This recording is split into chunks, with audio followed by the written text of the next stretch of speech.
ఆధ్యాత్మిక మార్గంలో నా సోదరులకు సహాయం చేయటానికి నేను ఎక్కువ కాలం బ్రతికి ఉండవలసి ఉందో లేదో నేను చెప్పలేను.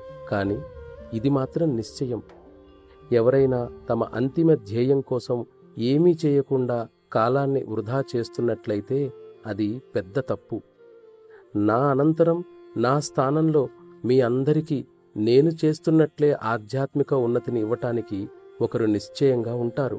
అయినప్పటికీ నా జీవితకాలంలోనే మిమ్మల్ని ప్రగతి యొక్క అత్యున్నత శిఖరాగ్రంలో చూడటం నాకు అత్యంత సంతోషదాయకమవుతుంది. మీలో కొందరు తమ సోమరితనపు అలవాట్లను అధిగమించటానికి ప్రయత్నించటం లేదని తెలిసి నేను విచారిస్తున్నాను. ధ్యేయము మీ మనస్సులో ఇప్పటికీ గాఢంగా నాటుకోలేదనే నిజాన్ని ఇది స్పష్టంగా సూచిస్తుంది. అది మీ దృష్టిలో ప్రధానంగా ఉంటే ఈ విషయంలో మీరు మీ కర్తవ్యాన్ని తప్పించుకోవటం అసాధ్యం. పెడదారి పట్టిన మీ స్వీయ చర్యల కారణంగానే మార్గంలో కొన్ని అవరోధాలు ప్రత్యేకంగా సృష్టించబడ్డాయి.